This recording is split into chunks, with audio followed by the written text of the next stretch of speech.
এই ভিডিওতে এমন একটা স্ক্যামের সম্পর্কে বলবো যেটা ফিউচারে হতে যাচ্ছে। ভারতের প্রধানমন্ত্রী লঞ্চ করেছে ন্যাশনাল ওয়াইড এইচপিভি ভ্যাকসিন। এই ভ্যাকসিনটা প্রতিটা স্কুলে 14 বছরের মেয়েদের দেওয়া হবে বিলকুল ফ্রিতে। আর এই ভ্যাকসিন সার্ভিক্যাল ক্যান্সার যাতে না হয় সেই জন্য লাগাচ্ছে না, যাতে হয় সার্ভিক্যাল ক্যান্সার সেই জন্যই লাগানো হতো। 2009 সালে বিল গেটস অন্ধ্রপ্রদেশ আর গুজরাটে ট্রাইবাল মেয়েদের প্রায় 20,000 মেয়েদের এই এইচপিভি ভ্যাকসিন লাগিয়েছিল। 20,000-এর মধ্যে 7 জনের মৃত্যু হয়েছিল এবং এবং অনেক মেয়ের গর্ভাশয় বাদ দিতে হয়েছে কেটে, কারণ ওদের গর্ভাশয়ে এমন কিছু প্রবলেম হয়ে গিয়েছিল যেটার জন্য ওদের গর্ভাশয় কেটে বাদ দিতে হয়েছে।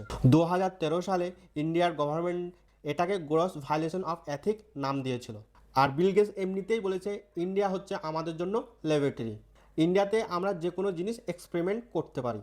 ভারত সরকার বলছে 9 থেকে 14 বছরের প্রতিটা মেয়েকে এই এইচপিভি ভ্যাকসিন লাগাতে হবে। লাগাবেন কি না সেটা আপনি ডিসাইড করবেন। আমেরিকার former president John F Kennedy and R F Kennedy junior এদের ইন্টারভিউতে রিভিল করেছে যাদের সার্ভিক্যাল ক্যান্সারে মৃত্যু হয়েছে তাদের থেকে 37 টাইম মৃত্যু হওয়ার চান্সটা বেড়ে যাবে যদি আপনি গার্ডেসেল ভ্যাকসিন মানে এইচপিভি ভ্যাকসিন আপনার বাচ্চাদের লাগান। আমেরিকায় যদি কোনো ভ্যাকসিন লাগায় সেই ভ্যাকসিনের যদি সাইড ইফেক্ট হয় তো সাইড ইফেক্টের জন্য কিছু ক্লেম করতে পারে, মানে তাদের কিছু বেনিফিট দেওয়া হয় টাকা দিয়ে, ঠিক আছে। তো যেই উকিলকে হায়ার করে তারা এই মানে কেস ফাইল করে, সেই উকিলের একটা ইন্টারভিউ ভাইরাল হয়েছে।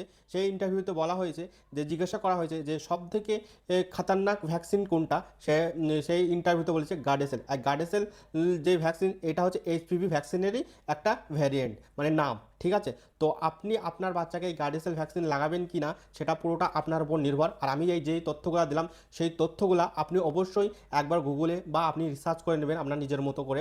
আমার যেটুকু ইনফরমেশন ছিল সেটা আমি আপনাদের শেয়ার করলাম। তো এই ভিডিওটা যদি হেল্পফুল হয়ে থাকে তাহলে ভিডিওটা লাইক করে দেবেন আর এই ভিডিওটা সবারই সাথেই শেয়ার করে দেবেন, তার ফলে সেও এই ইনফরমেশন সম্পর্কে জানতে পারবে। আর আপনি যদি আমার চ্যানেলে নতুন হয়ে থাকেন তাহলে চ্যানেলটা সাবস্ক্রাইব করে সাথে থাকবেন, আর যদি ফেসবুক থেকে দেখে থাকেন তাহলে পেজটাকে ফলো করে রাখবেন।